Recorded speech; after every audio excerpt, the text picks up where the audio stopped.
So it was 12th standard and I scored good in 12th, but I gave the JEE exam and I could not even qualify the JEE mains. I could not even write the JEE advanced. At that moment, I felt my life was over, dejected. होता है ना JEE में मतलब IIT नहीं मिला, NIT नहीं मिला, everything ऐसा एक एटमॉस्फेयर है आजकल की वी फील नथिंग इज कुछ नहीं हो पाएगा.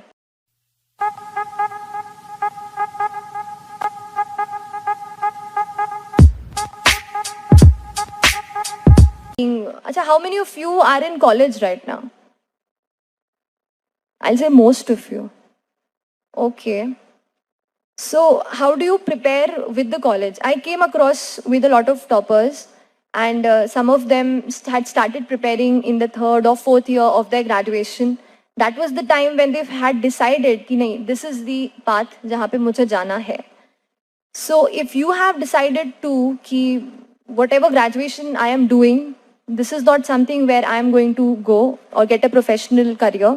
I'll be going into civil service. If you have finally decided, तो अपने दिमाग में प्रायोरिटाइज कर लीजिए कि एग्जैक्टली मेरे लाइफ में कॉलेज के एग्जाम के मार्क्स इंपॉर्टेंट है या यूपीएससी में मेरा सिलेक्शन इंपॉर्टेंट है. अब आपको एक और एग्जाम्पल देती हूँ. सेकेंड ईयर में मैंने प्रिपरेशन नहीं शुरू की थी, तो मैंने इंजीनियरिंग की है, तो ऐसा रहता है सीजीपीए बनता है, right? And in all graduation we have a CGPA overall. So for first and second year, I studied heavily for my college. I got the highest marks in my university in second year. अच्छे से scholarship good सब complete कर लिया. उसके बाद I decided कि नहीं, this is not the area. Chemical engineering is not something I'm going to pursue. और मेरे साथ दिक्कत ये भी थी, chemical engineering is not an optional for civil service.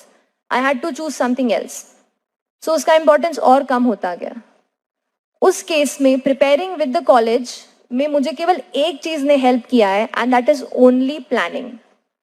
Whenever the college examinations used to come, देखिए कोई भी ग्रेजुएशन आप कर रहे हो, वेदर इट इज इंजीनियरिंग और ह्यूमैनिटीज में तो चलिए 12 बजे छुट्टी हो जाती है, we have to be there till 5.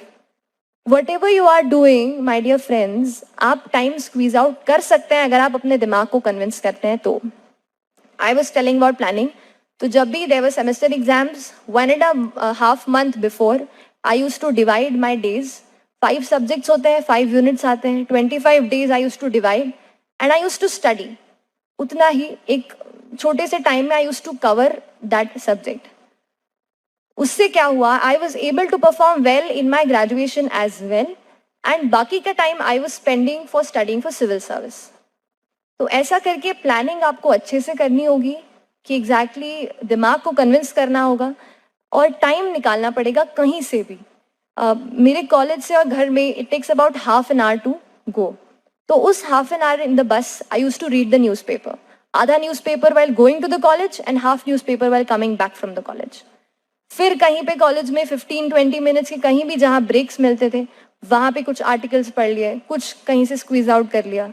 ऐसा करके आपको टाइम निकालना पड़ेगा. Why I am telling you, ये स्पेशल पॉइंट इसलिए क्यों बोल रही हूँ कि ग्रेजुएशन के साथ करना.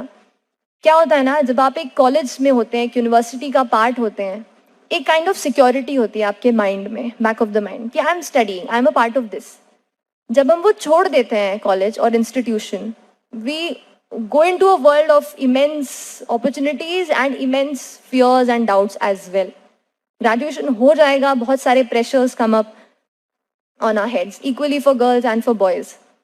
So वो pressure थोड़ा थोड़ा बढ़ता जाएगा जैसे जैसे आप उस कॉलेज से निकलेंगे और एज आपकी बढ़ेगी. कॉलेज इज द टाइम जो एक परफेक्ट सिक्योरिटी होती है. And if you really decided you are into civil service preparation, so seriously आप इन ईयर्स को लीजिए. माई पर्सनल एग्जाम्पल एक फेलियर का वो भी I would like to quote here कि regardless of way you come from, you know, I have a lot of people who will be my batchmates who are from IITs, from NITs, from premier institutions of this country and abroad. But I did my graduation from private college here in Bhopal. So it was 12th standard and I scored good in 12th, but I gave the JEE exam and I could not even qualify the JEE mains. I could not even write the JEE advanced. At that moment, I felt my life was over, dejected. होता है ना, JEE में मतलब IIT नहीं मिला, NIT नहीं मिला, everything ऐसा एक एटमॉस्फेयर है आजकल की, we feel nothing is कुछ नहीं हो पाएगा. That factor had come. फिर I got admission to this college and it turned out to be a blessing in disguise for me. So you never know where destiny takes you. अगर आप failure कभी test करते हैं life में, तो आप इस बात को समझिए that failure is an opportunity. एक चैलेंज की तरह उसे लीजिए और आगे बढ़िए.